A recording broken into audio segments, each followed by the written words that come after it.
The morning Rowan Kessler's entire company almost collapsed. He was arguing about coffee. Not the company's quarterly projections. Not the 3 board members threatening to pull funding. Not the lawsuit that had landed on his desk at 7:45 a.m.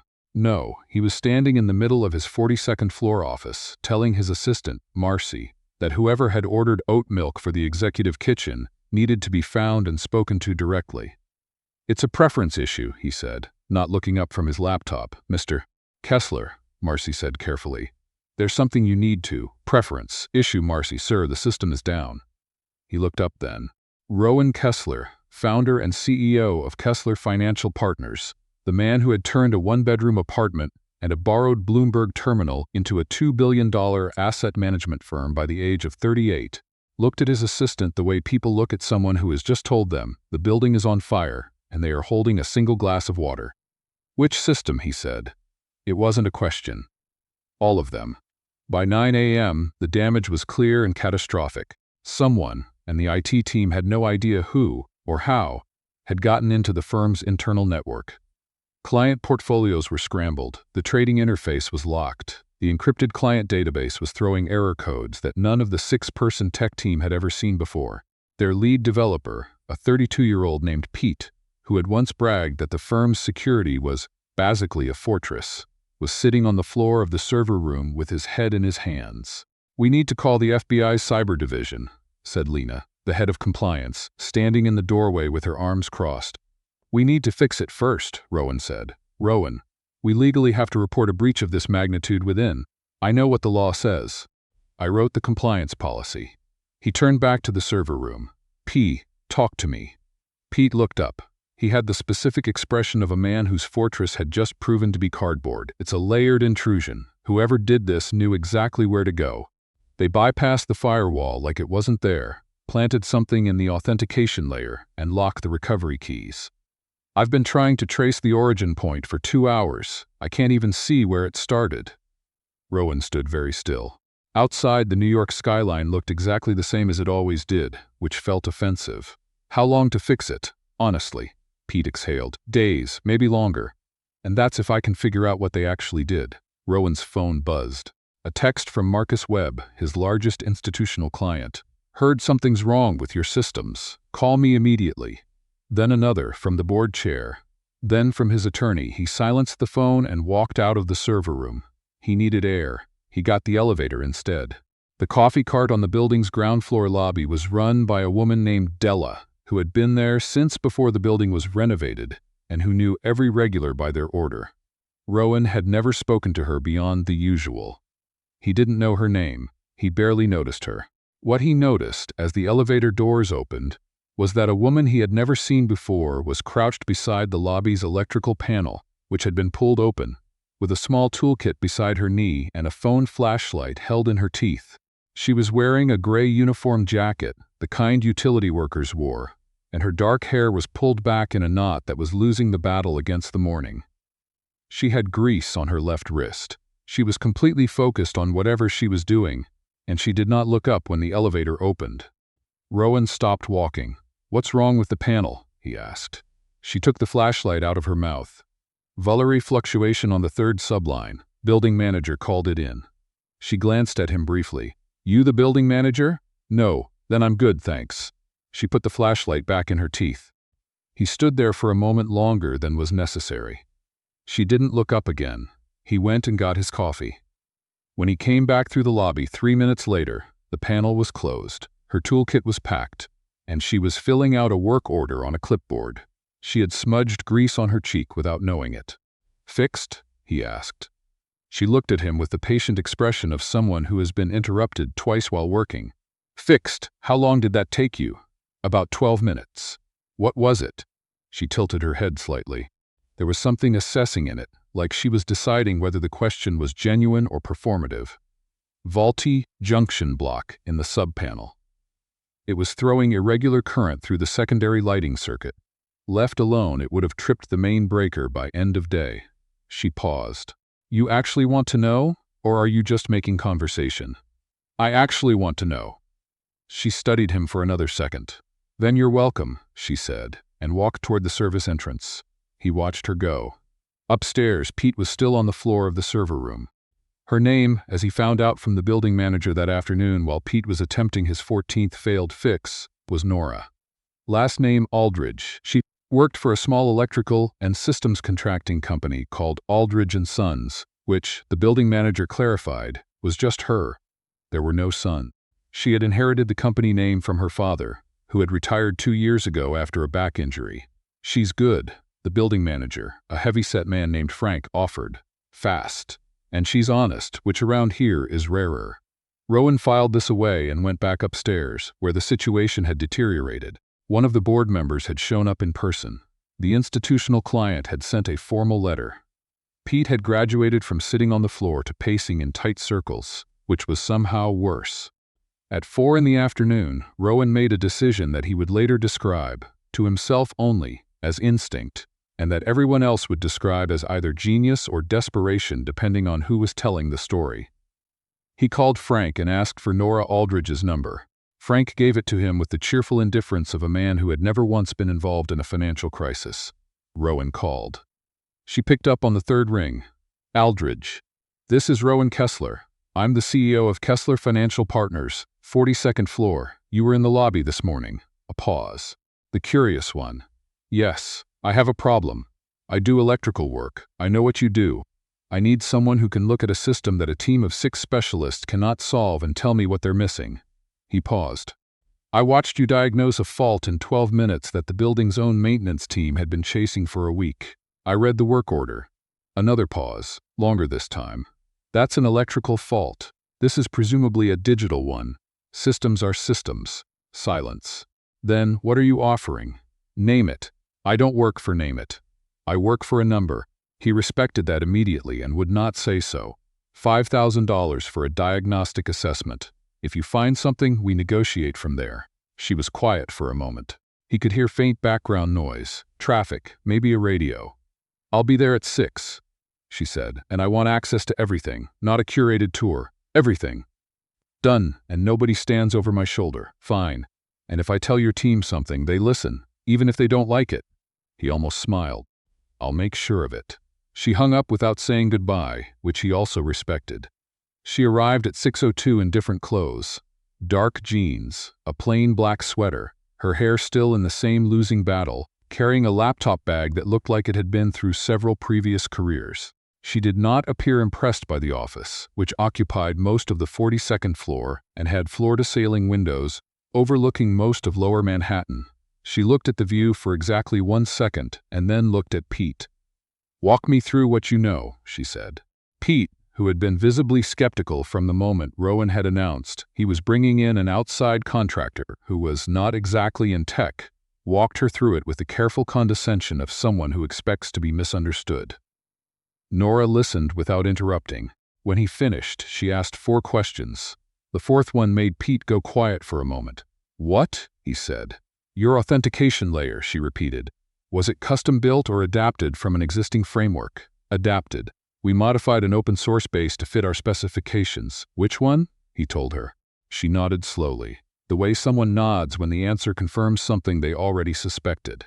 That framework had a patch, released 8 months ago. A 0-day vulnerability in the key exchange protocol. Did you apply the patch?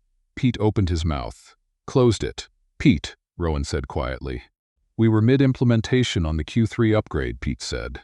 It got pushed. It was on the list. It's not about blame, Nora said, not unkindly. It's about where they got in. She was already opening her laptop. Can I sit? For the next 4 hours, Nora Aldridge did not ask for help, did not explain what she was doing in real time, and did not look up from the screen except to occasionally ask Pete for a specific credential or file path, which he provided with the meekness of a man who had spent all day being wrong. Rowan sat at the far end of the conference table and watched. He was a person who prided himself on reading people quickly. He had built a career on it. But Nora was difficult to read, not because she was closed, exactly, but because she was entirely concentrated on the problem in front of her, and there was nothing performative in it. She wasn't working to impress anyone. She was working because the problem was there and she was going to solve it. At 10:17 p.m. she sat back and said, Okay. Pete leaned forward. Okay, what? I've isolated the intrusion point. They came in through the authentication layer, as I thought. But they didn't just lock your recovery keys. They planted a secondary payload that was set to activate at 7 a.m. tomorrow. She turned the laptop so Pete could see the screen. If that payload had run, it wouldn't just have kept your systems locked. It would have copied and transmitted your entire client database. The room went very quiet. To where? Rowan asked. I'm still tracing it. But based on the routing pattern, she zoomed in on something on her screen. This wasn't random. Someone knew exactly what they wanted and where it was. Can you stop the payload? Already stopped it. She said this with the same tone someone might use to say they had already started the dishwasher. I've also created a temporary bridge to restore your basic system access. It's not pretty, but it'll hold until your team can implement a proper fix. She looked at Pete. I'm going to send you a document with exactly what needs to be patched, replaced, and rebuilt. Don't adapt this time. Do it clean. Pete nodded. He looked like he had just been gently hit by a car. Nora closed her laptop and looked at Rowan. You'll want to call the FBI's cyber division. Not because you're required to, though you are, because whoever did this knew your systems well enough to target the specific vulnerability and knew your data well enough to know what to take. That's not a random actor. Someone inside, Rowan said. Or someone who was inside, once. She stood and picked up her bag. That's your problem to solve. The technical one I've handled. Rowan stood as well. I said 5,000 for the diagnostic. That was before I found a 7 a.m. data bomb, she said. And there was a flatness to it that was not quite humor and not quite threat, just fact. Name a number. She looked at him. 200,000. He didn't blink, wired by morning. Something shifted very slightly in her expression. Not surprise exactly, but a kind of recalibration. She had expected him to negotiate. He filed that away. Fine, she said. Good night, Mr. Kessler. She was at the elevator when he caught up with her. How did you know about the patch? He asked. She pressed the button. I worked in cybersecurity for 6 years before I took over my dad's business. He stared at her. You gave up cybersecurity to do electrical contracting. My dad needed someone to keep the company alive. The elevator opened. She stepped in. Not everyone gets to just think about themselves. The doors closed. Rowan stood in the hallway for a moment, and for the first time that day, he was not thinking about the breach. The FBI confirmed within 48 hours that the intrusion had originated from a now-deleted account that had belonged to a former senior analyst at the firm, a man named Douglas Fitch, who had left Kessler Financial Partners 14 months ago following a performance dispute, and who, it turned out, had kept a copy of enough internal system documentation to know exactly where to hit. He had not acted alone. The FBI traced the data routing to a competing fund, one that had been aggressively trying to poach Kessler's institutional clients for the better part of 2 years. A man named Terrence Good, the fund's head of acquisitions, had apparently decided that the fastest path to Kessler's client list was not competitive performance but theft. Rowan got this news on a Thursday morning. By Thursday afternoon, his attorney had filed 3 civil suits. By Friday, the story had been picked up by the financial press. He called Nora. She picked up on the second ring. Aldridge. They found them, he said. Both of them. It's over. A pause. Good, I wanted you to know. I appreciate that. Another pause, shorter. Congratulations on your company surviving. He almost said something smooth and deflective, the way he usually did with people who offered him anything that felt like sincerity. Instead, he said, I'd like to take you to dinner. Silence. Not as a thank you, he added. I've already paid you for the work. This is a separate thing. A separate thing, she repeated, and there was something in her voice that might have been amusement. Yes, Mr. Kessler. I showed up to your office with a laptop bag, and you gave me access to your entire system infrastructure based on 12 minutes of watching me fix an electrical panel. You also diagnosed the problem in under 4 hours that my team couldn't solve in 2 days. I'm just saying your judgment is a little impulsive. My judgment is actually very good, he said. I've built a $2 billion company on it. A long pause. Dinner, she said finally. Dinner. Somewhere that doesn't have a tasting menu. I'll find somewhere with a regular menu. And I'm driving myself. Of course.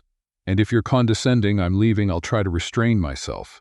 She made a sound that was definitely amusement now. Saturday, she said. 7 o'clock. The restaurant was a corner Italian place in the West Village that Rowan had driven past 100 times without ever going in. It had red checkered tablecloths and candles and wine bottles and absolutely no tasting menu. He had gotten there first, which meant he had spent 15 minutes wondering if this was the most absurd thing he had ever done, and he had once negotiated a leveraged buyout in a ski lodge during a blizzard. Nora arrived at 7:01. She was wearing a dark green dress and had lost the battle with her hair entirely in a way that looked like she had stopped fighting and simply won on her own terms. She sat down, looked at the menu for about 45 seconds, and ordered the chicken parmesan. "You're easier to have dinner with than I expected," he said. She looked at him over her water glass. "What did you expect?" "I don't know." "More interrogation." "The interrogation was on the phone," she said. "You passed. What were the criteria?" "You didn't apologize for calling me without explaining yourself first. You didn't ask me to prove I was capable before agreeing to my terms, and when I named a number, you didn't try to cut it in half. 200,000 was fair." "It was very fair," she agreed. "That's what I mean." He studied her. "You've been underpaid before." Something moved across her face, brief, controlled, but there. "I've been underestimated before," she said, "which usually comes with being underpaid, the cybersecurity work." She put down her water glass. "You looked me up." "Of course I did. What did you find?" "That you spent 6 years at a firm called Mercer Systems, made senior analyst at 29, and then resigned. No bad performance reviews on record. No disciplinary anything. Just resigned." He paused. "And then you took over your father's electrical contracting company in Queens." She was quiet for a moment, turning her fork over in her hand. "My father was diagnosed with a degenerative spinal condition 2 years ago. The business had 6 employees and 40 years of client relationships. Without someone to run it, all of those people would have lost their jobs, and all of those clients would have gone to contractors who overcharge and underdeliver." She shrugged, but it wasn't a dismissive shrug. It was the shrug of someone who has made peace with a hard thing. It wasn't a difficult decision. Most people would have considered it a difficult decision. Most people weren't raised by Arthur Aldridge. She said it simply, without drama. "He taught me how to read a circuit board when I was 8 years old. He also taught me that if you walk away from something when it needs you, you don't get to call yourself reliable." She looked at him. "You built your company alone. I did. No family business. No inheritance. No. Then you understand choosing something because it matters, not because it's convenient." He was quiet for a moment. "I understand it," he said. "I'm not sure I've always lived it." She looked at him without judgment, which was more uncomfortable than judgment would have been. "Well," she said, "you've got time." There were 3 more dinners after that. Then a Sunday afternoon in Prospect Park, where they walked for 2 hours, and he learned that she had a complicated relationship with her younger brother, who had not stepped in to help with the business, and whom she did not talk about with bitterness, but with a careful neutral tone that told him more than bitterness would have. He told her, in return, more than he had told anyone in years, about the early years of the company, about the partner he'd had to cut loose in year 2, who had been his closest friend since college, about the specific loneliness of being the person everyone else counted on. She listened the way she worked, completely, without performing it. On the 4th Sunday, sitting on a bench while a pair of dogs investigated their respective shoes, she said, without preamble, "You know Douglas Fitch." He looked at her. "Not just as a former employee," she said. "I was tracing the intrusion pattern for my own records after everything wrapped up. And there was something in the system footprint that bothered me. The way he moved through your architecture. He knew it too well for someone who left 14 months ago. Systems change. Passwords rotate. Unless someone was feeding him updates." She looked at him steadily. "I didn't say anything to the FBI because I wasn't sure, and I'm still not sure, but you should know." He was very still. "You think there's still someone inside the firm?" "I think it's possible. I think you should look." She paused. "I'm sorry. I know that's not easy to hear." "No," he said. "Thank you for telling me. I almost didn't." She looked down at the dog, who had given up on her shoe and was now sitting on her foot. "It's easier not to complicate things. I would rather know. I know you would. That's why I told you." She looked at him sideways. "Also, it's not the kind of thing I could keep to myself indefinitely. It's badly." He looked at her for a long moment. "Nora, I know I'm not an easy person. You're not a difficult person," she said. "You're a person who has spent a long time only trusting your own judgment." That's different from difficult. Is it? Difficult is when you can't change. You're changing. She said it matter-of-factly, like pointing out that a plant had grown. He was quiet for a moment. Then, the board wants to offer you a consulting contract. A real one. Ongoing retainer, access to our systems for quarterly security audits. Lena wrote a full proposal. He paused. I told them to hold it until I spoke to you, because I didn't want you to think that the other thing was conditional on the professional thing. She turned to look at him fully. The other thing? Yes. You're very bad at this, she said. I'm aware. She looked at him for a long moment with an expression he was starting to learn, the one where she was deciding how honest to be. She always chose very honest. The other thing isn't conditional on anything, she said. For what it's worth. He exhaled, which was not something he did often enough. Then I'll tell Lena to send the proposal. Tell her I'll have notes. She expected that. Nora almost smiled. The dog had fallen asleep on her foot, and she didn't move it. The afternoon was gray and mild and completely ordinary, which was something Rowan Kessler was just beginning to understand was its own kind of valuable. The inside source, as it turned out, was a junior compliance officer named Todd Reeves, who had been recruited by Terrence Good's firm 6 months before the breach, offered a salary he couldn't refuse, and had been feeding system documentation piece by piece for the better part of a year. The FBI found him through the financial trail Rowan's team had uncovered after Nora's quiet warning, and the case against him was considerably simpler than the case against Fitch and Good, because Todd Reeves, upon being confronted, cried for about 3 minutes and then told them everything. Lena, to her credit, did not say I told you so about anything. She said it was a process improvement opportunity and then rewrote the entire compliance monitoring protocol in 2 weeks. The board, who had spent the worst 48 hours of their professional lives watching the firm nearly collapse, did something they had never done in the company's history.